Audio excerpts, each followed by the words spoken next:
My name is Margaret, I am 65 years old, and I am speaking to you from Atlanta, Georgia. Before I start my story, I want to say this. If you are listening right now, please make sure you subscribe, like, and click the notifications button so you don't miss any of my upcoming stories. And tell me in the comments from which part of the country you are watching from. I love to know where my story is reaching. Now let me take you straight into the darkest moment of my life.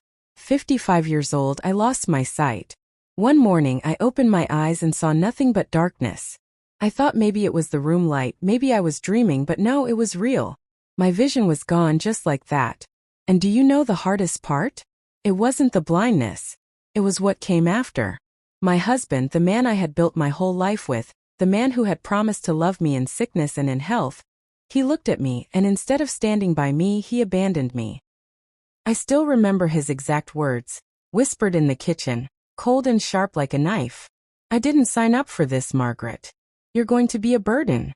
I can't do this with you." Then he left. That was the moment my whole world collapsed. Imagine being trapped in darkness, and then hearing the only voice you thought you could depend on walk away forever. My knees buckled. I wanted to scream, but no sound came out. I reached for the table, trembling, but my hands only touched emptiness. That was the day my marriage died. And I was left blind, abandoned, and broken. But let me take you back, because this story did not begin in darkness. It began in light, with love, hope, and dreams I thought would last forever. I grew up in a small town in Alabama. My parents were strict but loving, and I was raised with strong values, family, loyalty, and faith. I met my husband, Richard, when I was 23. He was tall, handsome, and had a way of making me laugh until my stomach hurt. He worked as a mechanic, his hands always stained with oil, but his smile was brighter than the sun. When he asked me to marry him, I didn't even think twice. For years, I believed I had made the best choice of my life. We had 2 children, Sarah and Michael. We bought a little house with a white fence. Our neighbors loved us. We hosted barbecues in the summer, went to church on Sundays, and sat together at the dinner table every night. To the outside world, we were the perfect American family. But behind closed doors, the cracks were already forming. Richard was not always kind. He had a temper that boiled over at the smallest things. If dinner wasn't ready on time, he would slam his fists on the table. If the kids were too loud, his voice would thunder through the house. He never hit me back then, but his words, oh, his words could cut deeper than any knife. "You're worthless," he would say when he was angry. "Without me, you'd be nothing." I stayed silent because I believed that marriage was forever. I told myself it was just stress, that he loved me deep down. And when he smiled again, when he brought me flowers or held me close, I let myself believe that the anger was just a phase. But life has a cruel way of testing us. When I turned 50, I started having trouble with my eyes.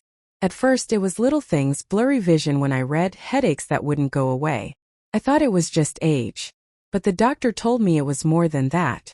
"Margaret, you have a condition that could cause permanent blindness," he said gently, his voice careful, as though he was breaking glass. I remember gripping the edge of the chair so tightly that my knuckles turned white. Blindness? That word didn't belong to me. I was too young, too full of life. I went home shaking, praying Richard would comfort me. But when I told him, he only sighed heavily and said, "Great. Just what I need. A sick wife." That was the first time fear crept into my marriage. Not just fear of losing my sight, but fear of losing him. Over the next few years, my vision got worse. I stumbled often, knocked things over, burned my hand while cooking because I couldn't see the stove clearly. Richard grew more impatient. "Can't you do anything right?" he snapped when I spilled coffee on the table. Our children were grown by then, living their own lives, so it was just the 2 of us in that house, and the silence between us grew heavier every day. Then came the morning when I woke up and the world had gone dark forever. I called out for Richard, my voice shaking. He came into the room, but instead of holding me, instead of telling me we would get through this together, he pulled away. He abandoned me. That day, I sat alone in the dark, feeling the walls of the house pressing in on me. I thought of our wedding day, the vows we had spoken, and I wondered how love could die so easily. But here's where I want you, my listeners, to pause and think. Life will test you. People will show their true colors when the storms come. Some will stand with you, others will run. And sometimes, it is in the darkest moments that you learn who really loves you. I was broken, yes, but I was not finished. I didn't know it yet, but my story was only beginning. That night, something happened that pushed me to the edge, something so extreme that it made me question if I even wanted to keep living. It started with a knock on the door. A heavy, slow knock in the middle of the night. The knock came again. Slow, heavy, and chilling. I froze. My heart pounded in my chest so loudly, I could hear it in my ears. I was blind, alone, and abandoned. Richard had walked out earlier that day, and I didn't expect anyone. Who could it be at this hour? I sat still, gripping the edge of the couch like it could protect me. The knock came again, louder this time. I wanted to call out, but my throat was dry. I couldn't see who was there. For the first time in my life, I felt completely powerless. Then a voice came through the door. Mom? Mom, it's me. Open up. It was Sarah, my daughter. Relief flooded me so strong that tears streamed down my face. With shaky hands, I reached for the doorknob, fumbling until I finally pulled it open. The moment Sarah stepped inside, she pulled me into her arms. I could feel her trembling too. Mom, I came as soon as I heard, she whispered. I clung to her like a child. He left me, Sarah, I said through sobs. Your father left me. She held me tighter. I know, Mom. Michael told me. Dad called him earlier. I can't believe he would do this to you. We sat together in the living room that night. Sarah made me tea, carefully guiding my hand so I wouldn't spill. She told me she would stay with me for as long as I needed.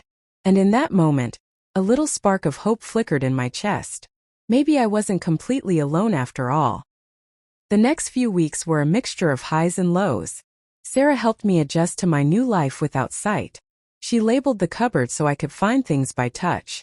She cooked meals and sat by my side when the nights felt too long. She even bought me a talking watch so I could know the time by pressing a button. But even with her help, the darkness was suffocating. I struggled to accept that this was my new reality. Sometimes I would wake up reaching for the light switch, only to remember that no switch could bring back what I had lost. I felt useless, trapped in a body that no longer obeyed me. One afternoon while Sarah was at work, I tried to cook for myself. I wanted to prove I wasn't completely helpless. I set a pot on the stove, lit the burner, and tried to boil water for pasta. But I misjudged the pot's position, and the boiling water spilled onto my arm. The pain was blinding, ironically blinding in a different way. I screamed, dropping the pot. The sound of water sizzling on the stove filled the air.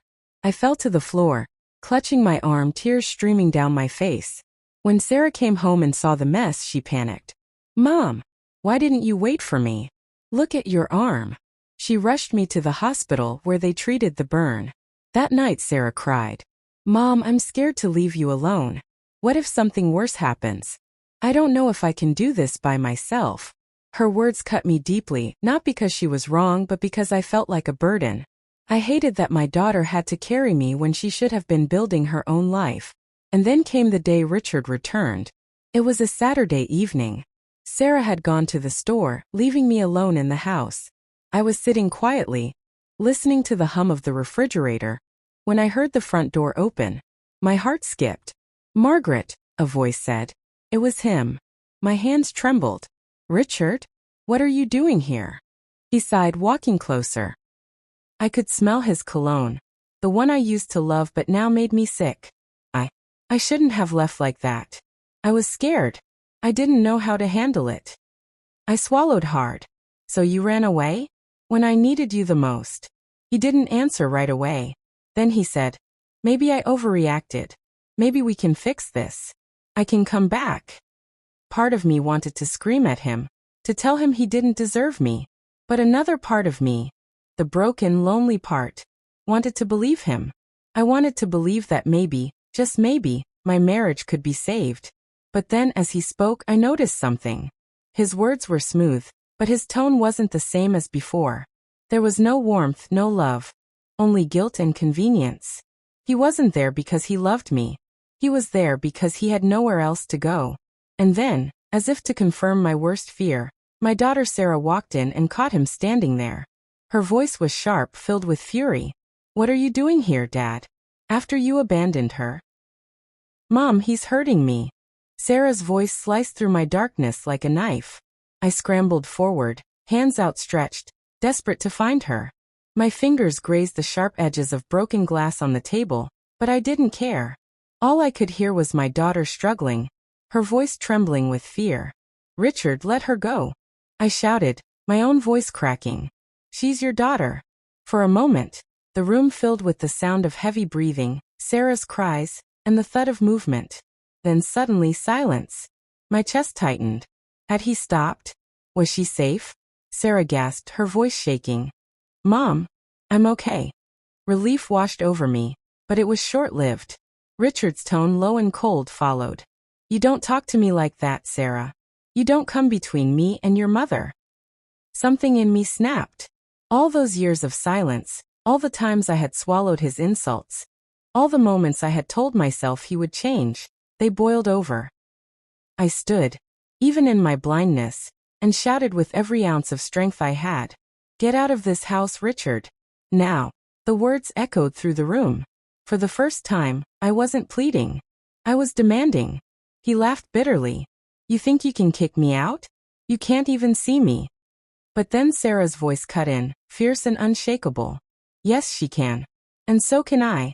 Get out, Dad, before I call the police. There was a long pause. Then footsteps, heavy, angry, retreating footsteps, moved toward the door. A slam followed, shaking the whole house. He was gone. The silence that followed was thick, suffocating. I felt Sarah collapse beside me, her arms wrapping around me. She was crying, her tears warm against my cheek. Mom, I thought he was going to hurt us both. I held her close. We're okay, baby. We're okay. But inside, I wasn't sure we were. The days after that incident were heavy with tension. Sarah insisted on changing the locks. She didn't trust him not to come back. I could hear the fear in her footsteps, the way she double-checked the doors every night. Meanwhile, I was wrestling with guilt. My blindness had made me feel helpless, but now my marriage had turned into something dangerous. How had I let it come to this? But life has a strange way of mixing pain with unexpected hope.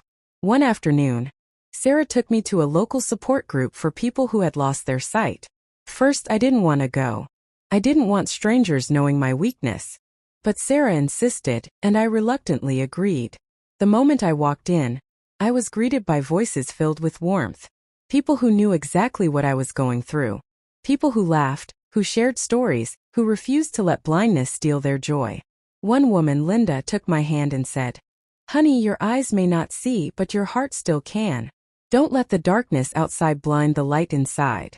Her words sank deep into my soul. For the first time since losing my sight, I felt a flicker of strength returning. Maybe I wasn't as helpless as I thought. That evening, Sarah noticed the change in me. "You smiled today, Mom. I haven't seen that in weeks." I squeezed her hand. Maybe I can learn to live with this. But just as hope was starting to grow, Richard returned again. This time he didn't knock. He didn't shout. He didn't even speak. We were asleep when it happened. Around midnight, I was startled awake by the sound of footsteps inside the house. Slow, deliberate footsteps. My heart raced. I reached out, but Sarah's bed was empty. Panic seized me. Where was she? Then I heard it. A muffled cry. A struggle. Sarah's voice, terrified. Somewhere down the hall. "Let me go. Dad, stop." My whole body shook. I stumbled out of bed. Hands sliding along the walls, heart hammering. I couldn't see. I couldn't protect her. But I had to try. I reached the hallway just as a loud crash echoed. Furniture knocked over. My knees nearly buckled from the fear. And then, cutting through the chaos, came Richard's voice, cold and terrifying. "If you ever try to keep me from this house again, you'll regret it." Richard's voice echoed through the hallway like a threat carved into stone. "If you ever try to keep me from this house again, you'll regret it." My body froze. My hands trembled against the wall. I could hear Sarah struggling, her breath ragged, her voice breaking. "Dad, please stop. You're scaring me." That cry snapped me out of my paralysis. Blind or not, I was still her mother. My heart roared louder than my fear. I stumbled forward, my arms out, praying I could find them in the dark void that was now my world. My hand brushed against something solid, Richard's arm. Without thinking, I shoved him with all the strength I had. He staggered back with a grunt. "Margaret, stay out of this." But Sarah broke free, rushing into my arms. I held her tight, shielding her even though I couldn't see. My voice was shaking but firm. "You don't belong here anymore, Richard. Leave us alone." For a moment, silence hung in the air. Then his laughter, low, bitter, and terrifying, filled the hallway. "You think you can keep me away? You can't even see where I am. You're both nothing without me." Then, just as suddenly as he appeared, the sound of the door slamming shut told us he was gone. Sarah was trembling in my arms. "Mom, we can't keep living like this. He's dangerous." I stroked her hair, fighting back my own tears. "I know, baby. I know." The next morning, Sarah took action. She called the police and filed a restraining order. Sitting there, listening to her voice on the phone, strong and determined, made me proud. But fear still lingered in my chest. Would a piece of paper really stop him?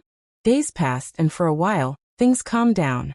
I began attending the support group regularly, and Linda, the woman I had met there, became a close friend. She taught me small tricks to live more independently, like counting steps to the kitchen, or using textured stickers to label different appliances. One evening, Linda invited me and Sarah to a gathering at her home. "It's a safe place," she assured me, "and you'll meet people who've walked the same road." First, I hesitated. I didn't want to leave the house, afraid Richard might return. But Sarah encouraged me, and I agreed. That night, for the first time in months, I felt free. We laughed, we shared food, and we listened to music. Even in the dark, I could feel the joy in the room. People clapped to the rhythm, sang out loud, and for a brief moment I forgot my pain. But happiness in my life never seemed to last. When we returned home, something was wrong. The front door was slightly open. Sarah gasped. "Mom, did you lock it before we left?" My stomach dropped. "Yes." I heard the click. We stepped inside cautiously. Sarah turned on the lights, but of course for me there was only blackness. Still, I could feel it. The air was heavy, different, like someone had been there. Sarah walked into the living room and froze. Her voice shook as she whispered, "Mom, the picture frames are smashed. The couch cushions are slashed open." He was here. I felt my knees weaken. Richard had been inside our home while we were gone. He had destroyed our things, invaded our safe space. Sarah grabbed her phone, dialing the police with shaking hands. As she spoke to the dispatcher, I stood in the middle of the room, listening to the silence after his storm of rage. I felt exposed, like he was still watching us somehow. That night we couldn't sleep. Every creak of the house made us jump. I held Sarah's hand as we lay awake, both of us trapped in fear. The next day the police came. They looked around, took pictures, and promised to keep an eye out. But their voices didn't sound convincing. To them it was just another domestic dispute. To us it was a nightmare that wouldn't end. Days passed and I tried to stay strong for Sarah. But deep inside I was breaking. Blindness had taken my sight, and Richard's cruelty was trying to take what little peace I had left. Then one night, as I sat quietly in the living room, I heard it again, footsteps outside the window. "Sarah," I whispered, my heart racing. "Someone's there." She rushed over, peeking through the curtain. Her breath caught. "Oh my God, it's him. He's outside. He's just standing there, staring." I couldn't see him, but the way she said it made my blood run cold. She grabbed her phone to call the police again, but before she could dial, there was a sudden crash, glass shattering. He had thrown something through the window. Sarah screamed. I ducked instinctively, covering my head. My ears rang from the sound. And then came his voice, booming from outside, filled with rage. "If I can't have this house, nobody will." The sound of shattering glass rang in my ears like thunder. My heart pounded so hard I thought it might burst. Sarah clutched my arm, her body shaking. I couldn't see the damage, but I could feel the cold night air rushing through the broken window. And then his voice came again, echoing in the darkness outside. "If I can't have this house, nobody will." Sarah was crying, fumbling with her phone to dial the police. "Mom, he's lost his mind," she whispered. I grabbed her hand, steadying her trembling fingers. "Call them now, Sarah. Don't wait." Within minutes, the sound of sirens filled the air. Relief swept through me like a tide. Richard had fled before the police arrived, but his threat lingered in the broken glass, the ruined silence of our home. The officers took statements, promised once again to increase patrols, but I could hear the doubt in their voices. To them it was just another domestic issue. To us it was war. After they left, Sarah sat beside me, her hands covering her face. "Mom, I can't take this anymore. He's going to hurt us." I placed my hand over hers. "Listen to me, Sarah. He may think he's broken us, but we are stronger than he knows. We'll find a way through this." But deep down, I was terrified. The following days were quiet, too quiet. No calls from Richard, no signs of him lurking. It was almost worse than his presence, because the silence carried its own threat. In that stillness, I tried to focus on healing. Linda encouraged me to continue learning independence, and she introduced me to a man named James, who had lost his sight years before me. James was kind, patient, and full of wisdom. "Margaret," he told me one afternoon, "blindness takes your sight, not your life. You can still live fully. You just have to fight for it." His words lit something in me. For the first time, I began to believe I wasn't just surviving. I could still live. Sarah noticed the change. She smiled more often when she saw me practicing with my cane, or cooking carefully with adaptive tools. For brief moments, we laughed again. It felt almost normal. But peace in my story never lasted. It was late one evening when the phone rang. Sarah answered, and I could tell by the look in her voice, tight, sharp, that it was him. She put it on speaker so I could hear. "Margaret," Richard's voice drawled, low and venomous. "You think you can hide behind police and restraining orders? You can't. You belong to me. This house belongs to me. And I'm coming back for it." Sarah snapped back, her voice fierce. "Stay away from us, Dad. We're done with you." He chuckled darkly. "We'll see about that." Then the line went dead. The chill that followed was worse than the coldest winter. That night, Sarah refused to leave my side. We locked every door, every window, but I still felt exposed, like shadows were crawling around us. And then it happened. At 3 a.m., the fire alarm blared. Smoke filled the air.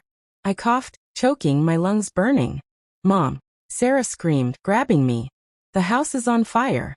We have to get out." Panic surged through me. I couldn't see. I stumbled, disoriented, while the crackle of flames roared louder and louder. Heat licked against my skin. Sarah's hand clutched mine, pulling me forward. "Follow me, Mom. Don't let go." We staggered toward the front door, coughing, gasping, blinded by more than my condition. By the smoke that thickened with every second. Just as we reached the door, I heard a sound outside, footsteps. And then through the chaos, Richard's voice again, cold and triumphant. "Burn, Margaret. Burn." The flames roared like a monster set loose inside our home. The heat scorched my skin, and the smoke clawed at my throat, making every breath a battle. I clutched Sarah's hand as if it were the last anchor keeping me alive. "Mom, this way," she shouted through coughs. Her voice was panicked, but steady enough to guide me. I stumbled forward, my cane useless against the fire that crackled around us. The floorboards creaked beneath my feet, hot and unstable. I could feel the walls trembling, as if the house itself was weeping with us. The sound of Richard's voice outside, "Burn, Margaret. Burn," still echoed in my ears, haunting me. My own husband, the man I had once trusted with my heart, had turned into my executioner. But I wasn't ready to die. Not like this. Not with Sarah by my side. We reached the front door, but when Sarah pulled on the handle, she screamed. "It's locked." Locked. How? We had locked it from the inside. My heart dropped with a sick realization. He had tampered with it. He wanted us trapped. "Back door," I croaked, my throat raw from smoke. Sarah pulled me toward the kitchen, our steps frantic. My ears filled with the roar of collapsing wood. When we reached the back, she tried the door. It wouldn't budge. "Blocked." "Windows," she shouted, dragging me toward the side of the house. The air was thick, suffocating. My legs shook, weak and heavy. Just as I thought I couldn't take another step, Sarah grabbed something and smashed it. The sound of shattering glass filled the air, followed by the rush of fresh night air cutting through the smoke. Come on, Mom. Climb. I felt her push me toward the broken window. My hands trembled as I touched the jagged edges, but she covered them with a blanket to shield me. With her help, I scrambled through, falling hard onto the grass outside. Sarah followed, coughing violently, collapsing beside me. We lay there, gasping as the fire consumed our home. The orange glow burned through my darkness, and though I couldn't see it, I could feel the heat against my skin. Hear the hiss and crackle as everything we owned turned to ash. Neighbors shouted, sirens wailed, and soon firefighters rushed in, their voices urgent. Strong hands pulled us farther from the house, checking us over. Are you hurt? Can you breathe? One of them asked. I nodded weakly, clutching Sarah's hand. My body shook, not just from the fire, but from the betrayal that had set it ablaze. Hours later, we stood, homeless, watching the smoldering ruins of what used to be our life. Sarah cried silently beside me, her head on my shoulder. I wrapped my arm around her, fighting back my own tears. Linda arrived, wrapping us in blankets. Oh, Margaret, she whispered, holding me tight. You don't deserve this. But you're alive. That's what matters. Alive. Yes. But broken. The police questioned us, and Sarah told them what we both already knew. Richard had done this. He had tried to kill us. But there was no proof. No witnesses. Only our word against his. Days turned into weeks as we stayed with Linda. She gave us a spare room, cooked meals for us, and reminded me that kindness still existed in the world. For the first time, I began to think of her as family. But Sarah was changing.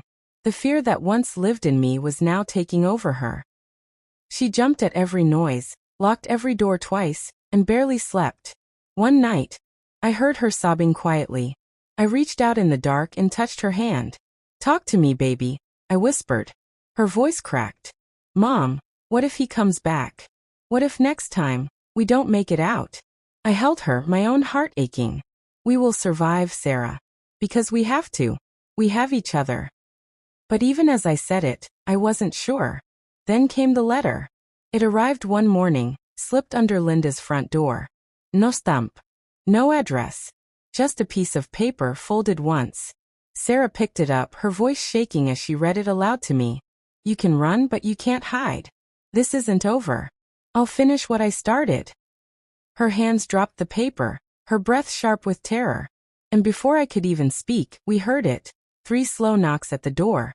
The 3 knocks echoed through Linda's house like a hammer on my chest. Sarah gasped, her grip tightening around my hand. Mom, it's him. It has to be him. My heart raced. I couldn't see, but I didn't need to. The silence that followed the knocks carried Richard's presence. I could feel him like a shadow pressing against the walls. Linda's voice trembled. Stay here. Don't move. She walked cautiously to the door, her footsteps light but unsteady. Don't open it, Sarah cried. But before Linda could even decide, a voice seeped through the door. Calm, chilling, unmistakable. Margaret, I told you this isn't over. Come outside. Let's finish this. Sarah clutched me tighter. Mom, he's going to kill us. I swallowed hard, forcing my voice to stay steady. We're not going anywhere, Richard. Leave us alone. His laugh, low mocking, sent shivers down my spine. You think you can hide behind another woman's walls? You think I won't get to you? You're mine, Margaret. You've always been mine. Linda, trembling but brave, shouted back. Leave before I call the police. But his voice only grew darker. Call them. They can't protect you forever. Then silence. We held our breaths, waiting for the sound of retreating footsteps, a car door slamming, anything to prove he was gone. But there was nothing. Only the silence of a predator waiting in the shadows. Minutes crawled by like hours. Finally, Linda picked up the phone and called the police. Her voice shook as she explained the situation. They promised to send someone, but by the time an officer arrived, Richard had vanished again. The officer tried to reassure us, but I could hear the doubt in his tone. We'll patrol the area, he said. Just stay alert. Stay alert. How could we not? Every creak of the floor, every rustle outside the window felt like Richard's breath on the back of my neck. That night, none of us slept. Linda sat with a baseball bat by the door, Sarah lay awake clutching her phone. And I lay in the dark, listening, waiting. Days passed, and the fear turned into exhaustion. Sarah begged me to leave town. Mom, let's just go. We can start over somewhere else. He won't find us. But I shook my head. Running won't stop him, Sarah. If he wants to find us, he will. We need to stand our ground. Linda agreed. You can't let him control you with fear. We'll protect each other. For a while, things calmed again. The support group became my refuge, a place where I felt strong instead of broken. James, especially, became a source of courage. He had lived through so much and still carried hope. One evening after the meeting, James walked us to Linda's car. His voice was gentle as he told me, Margaret, darkness doesn't win unless you let it. You've already survived more than most. Hold on. I clung to his words as Sarah drove us back. For the first time in weeks, I felt a flicker of peace. But peace never lasted long in my life. When we arrived at Linda's house, something was wrong. Sarah froze, her breath catching. Mom, the door's open. My stomach dropped. Linda whispered. I locked it before we left. We stepped inside cautiously. The air was thick, heavy. I couldn't see, but I could feel it, the sense of intrusion. Sarah flicked on the light. Her gasp told me everything. Mom, your clothes. They're cut to pieces. All your things destroyed. My heart sank. Richard had been there. Again. And then Sarah's voice cracked, filled with horror. Wait, there's something else. Her hands touched something on the table. Paper. She read it aloud, her voice trembling. Next time, it won't just be your things I cut. It will be you. I felt my blood run cold. Before I could even react, a sound shattered the silence. Glass breaking, this time upstairs. Linda screamed. Sarah grabbed my hand. And then we heard it. Footsteps. Heavy. Inside the house. The sound of footsteps upstairs froze us in place. My skin prickled, every hair on my body standing on end. Sarah whispered, barely audible. Mom, he's in the house. Linda grabbed her phone, her hands shaking so badly I could hear the plastic clattering against her rings. I'm calling the police, she mouthed, but her voice betrayed her terror. The footsteps grew louder, deliberate, moving across the floor above us. Each step sounded like a drumbeat of doom. I gripped Sarah's hand, my own body trembling. Stay quiet, I whispered. Don't let him know where we are. But it was too late. His voice boomed from upstairs, chilling and triumphant. You thought you could hide from me, Margaret? I told you I always find you. Sarah squeezed my hand so tight I thought my bones would break. Linda's breathing quickened, panic clawing its way through the room. The creak of stairs followed, slow and heavy. He was coming down. My mind raced. I couldn't see, but I could feel the danger closing in. This was no longer about threats, it was about survival. The front door was only a few steps away, but I knew if we made a sound he would hear us. My heart thundered so loudly I was sure it would give us away. Then suddenly a loud crash. He had kicked something over upstairs. Sarah flinched. Linda whispered, Now! Run! We bolted toward the door, but before we could reach it, Richard's voice roared, closer now. Going somewhere? The slam of his footsteps hit the stairs. He was charging down. Linda threw open the door just as Richard's shadow filled the hallway. Sarah yanked me forward, and the cold night air hit my face as we stumbled outside. But Richard was faster than I remembered. He lunged through the doorway, his voice like a growl. You're not getting away this time. Neighbors stirred, lights flicking on, but fear made my legs weak. Sarah pulled me, shouting for help, but his footsteps were right behind us. Then came the sound of a struggle. Linda screamed. Richard had grabbed her. Run, Margaret! She shouted through the chaos. Take Sarah and run. But I couldn't leave her. I couldn't abandon the woman who had sheltered us, who had become my family. I turned back, blindly reaching into the darkness, my hands shaking. Linda! Her cry was muffled now, choked by his grip. Sarah pulled at me desperately. Mom, please. We have to go. But I couldn't move. I could hear Linda gasping for breath, her life in danger because of me. And then just as I reached forward, there was a sickening sound. A thud. A cry of pain. And silence. My chest seized. My mind screamed the question I didn't want answered. Linda. I whispered into the night. Linda. My voice cracked as I called into the night, my chest heaving, my ears straining for an answer. The silence pressed down on me, thick and suffocating. Then out of the darkness, Richard's laugh slithered toward us. Is this your army, Margaret? A frightened daughter and a foolish friend? Pathetic. Sarah clung to me, sobbing. Mom, we need to run. But my feet refused to move. My heart was torn, half with fear, half with the desperate need to know if Linda was still alive. Then I heard it, a faint groan. Linda. She was still breathing. Relief and terror crashed over me at once. Richard's footsteps scraped closer, dragging something heavy. She thought she could protect you. Now look at her.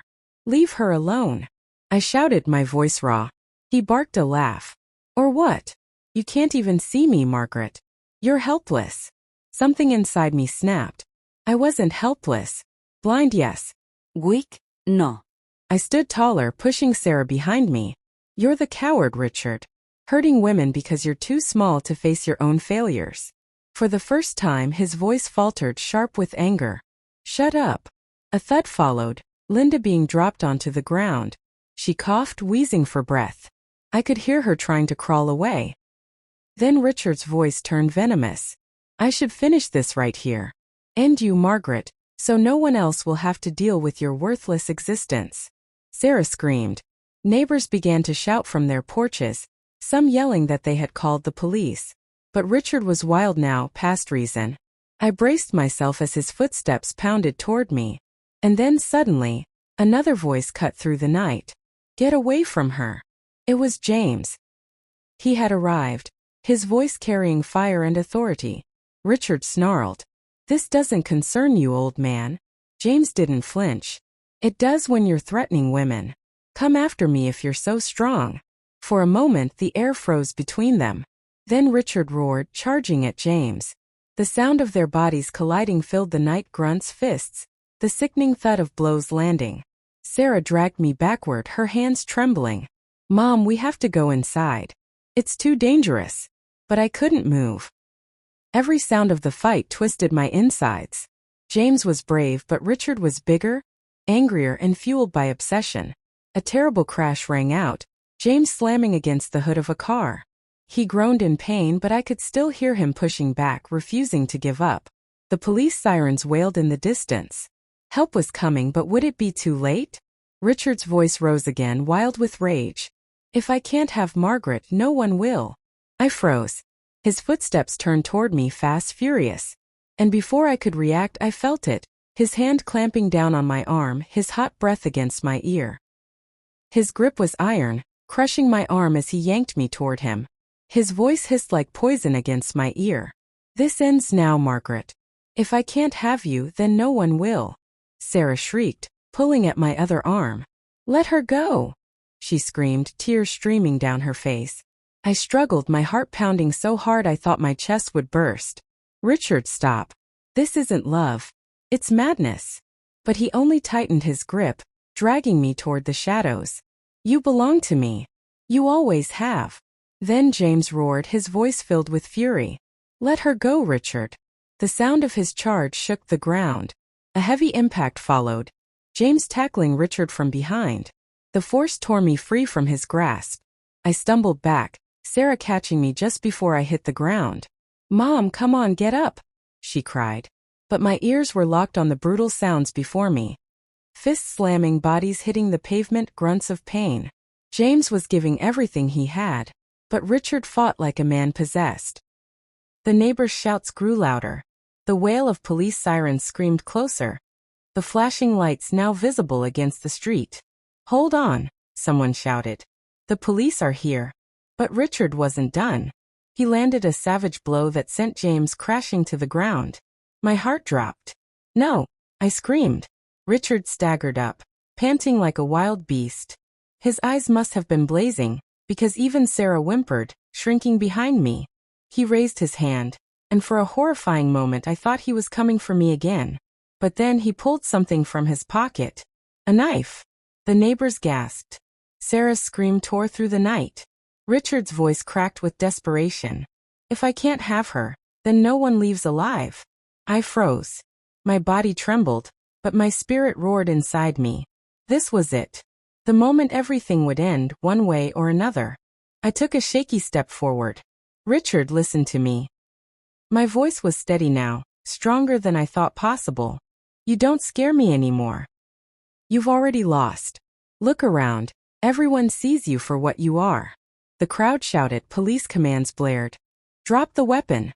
But Richard's breath came ragged, his madness pulling him tighter to the edge. He lunged. I braced for the searing pain of the blade. But then a deafening crack split the air. Gunfire. Richard cried out, the knife clattering to the ground. He staggered, then collapsed, his body heavy against the pavement. The world froze. My chest heaved, my ears ringing, Sarah's arms clutching me as though I might disappear. The officers rushed in, shouting, restraining Richard's broken form, pulling James back to his feet. It's over, one of them said firmly. You're safe now. But was I? My body shook, my knees threatening to give out. I wasn't sure if safe was even possible anymore. Sarah sobbed into my chest. Mom, it's over. It's finally over. I held her tight, my heart aching with both relief and sorrow. Linda was being lifted onto a stretcher, James clutching his ribs but still standing tall, and neighbors gathered close, their voices soft with comfort. The nightmare had ended, but its scars would never fade. As I stood there, blind but unbroken, I realized something. I had survived what was meant to destroy me, and though I had lost my sight, I had found something even greater. My strength, my daughter's love, and the truth that no darkness could ever steal my light again. The flashing police lights eventually faded into the night, but the chaos stayed burning inside me. Even though Richard had been dragged away in handcuffs, his shadow still lingered over every corner of my mind. Back in the house, I sat in silence, my hands clutching Sarah's as if letting go would mean losing her forever. Linda was in the hospital, fighting for her strength back. James was home but bruised, his ribs bandaged, his spirit shaken. And me?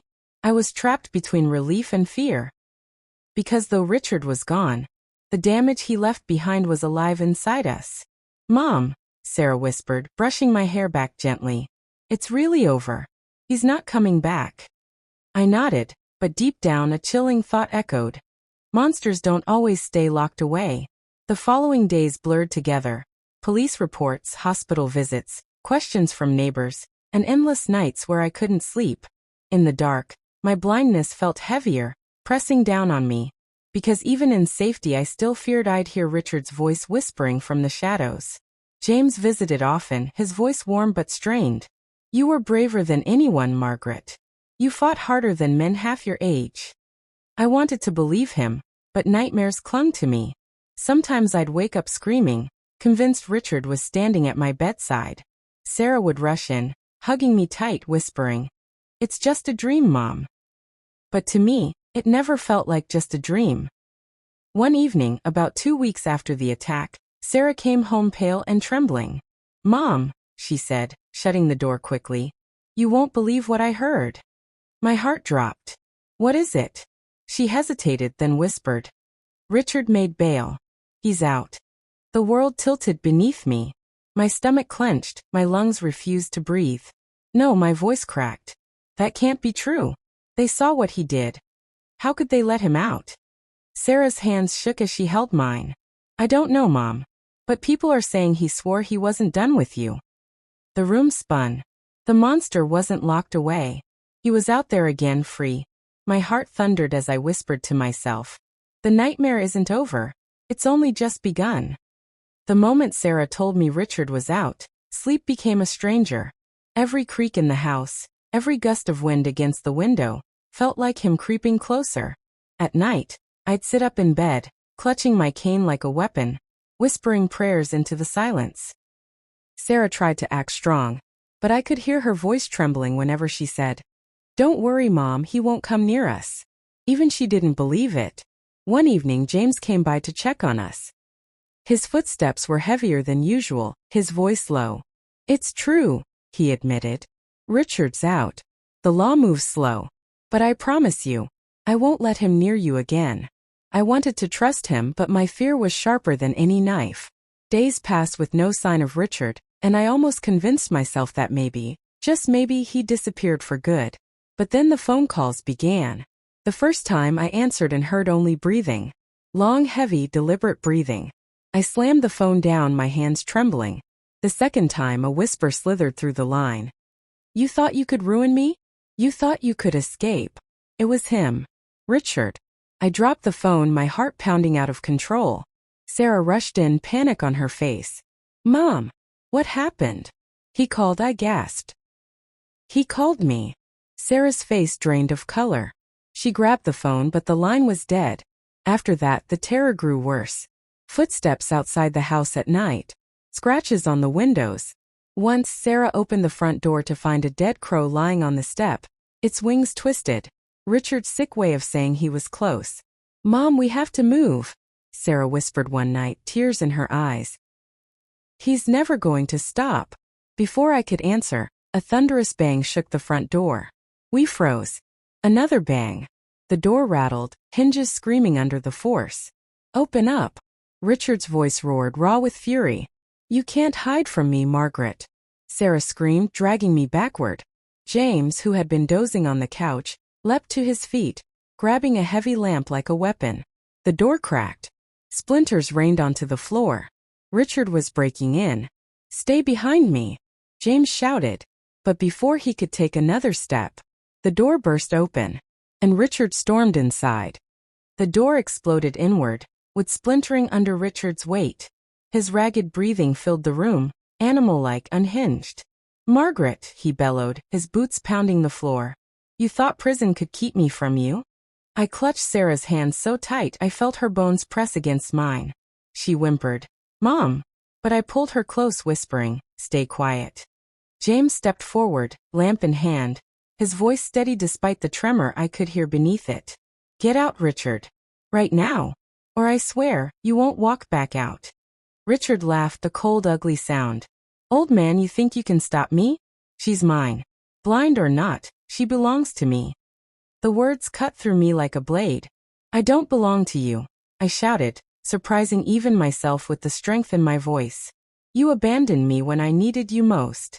You don't love me, you just want control. For the first time, his rage cracked into something sharper, something more dangerous. Shut your mouth.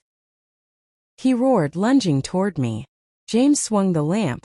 The crash of glass shattered through the room. Richard grunted, stumbling but not falling. Run, Margaret. James yelled. Take Sarah, go. I hesitated, torn between flight and fight. But Sarah tugged at me desperately, leading me toward the back door. My feet stumbled, but my will pushed forward. I could hear the chaos behind me. Fists striking, grunts, the sound of furniture crashing. Just as Sarah yanked open the back door, a deafening scream rang out. James's voice. I froze. James. Richard's laughter followed, twisted with triumph. You can't save him, Margaret. You can't save anyone. Sarah sobbed, pulling me. Mom, we have to go. Please, he'll kill us too. But I couldn't move. My heart was anchored to the sound of James's agony. Then came another sound, footsteps pounding closer, fast, furious. And suddenly Richard's hand clamped onto my arm, his grip iron, his breath hot and poisonous against my ear. You're not leaving me again. His fingers dug into my arm like claws, his nails biting my skin. I could feel his rage pouring out of him, trembling through his grip. You thought you could run? Thought you could turn everyone against me? His voice was a low growl, shaking with madness. You're blind, Margaret. Helpless. Without me, you're nothing. Sarah screamed, clawing at his arm. Let her go. You monster, let her go. Richard shoved her so hard she crashed against the wall with a cry. My chest burned as fury boiled up inside me. For years I had been silent, weak, afraid. But something in me snapped. I may be blind. I spat through my tears. But I see you clearer than ever, Richard. You're not a man, you're a coward. His grip tightened, his other hand raising as if to strike me. Say that again. Coward. I screamed, daring him. Even though my knees shook beneath me. Before his blow could fall, James's voice roared behind us. Let her go. Richard twisted, and I heard the unmistakable sound of metal. The click of something sharp, something dangerous. My heart stopped. He had a knife. Back off, old man. Richard hissed, dragging me tighter against him.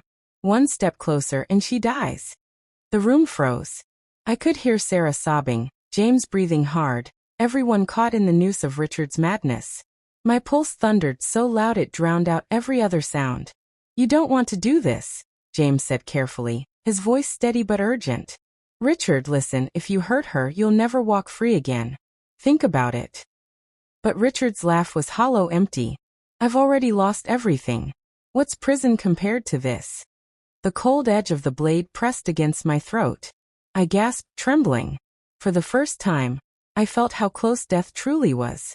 Say goodbye, Margaret, Richard whispered. The blade was cold against my throat, so sharp I felt the sting before it even cut. My knees buckled, but Richard's grip held me upright, his breath sour and hot against my ear. This is how it ends, he growled. If I can't have you, no one will. Sarah sobbed, her voice cracking. Please, please don't hurt my mom. James's voice was steady, though I knew his hands must have been shaking. Richard, put the knife down. You don't have to do this. Walk away. But Richard only laughed. A laugh that sounded more like a scream. Walk away?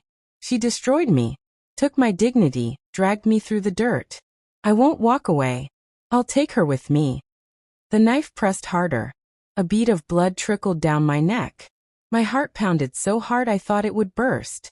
For a moment, I closed my sightless eyes and whispered a prayer. And then something rose inside me. A fire I hadn't felt in years. I thought of all the times Richard belittled me, abandoned me, crushed me when I was already down. I thought of Sarah's tears, James's sacrifices, the endless nights of fear. No more. With every ounce of strength left in me, I stomped down on his foot and shoved my elbow back into his ribs. Richard howled, his grip faltering. The knife nicked my skin, but I twisted free. Now, James, I screamed. In a flash, James tackled Richard, the two of them crashing to the ground. The knife clattered across the floor.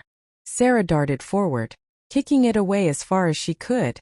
The struggle was violent, grunts, fists, the sound of furniture smashing. For a terrifying moment, Richard pinned James down, snarling like a wild beast. But James, fueled by something deeper than strength, flipped him and drove his fist into Richard's jaw. Once, twice, 3 times.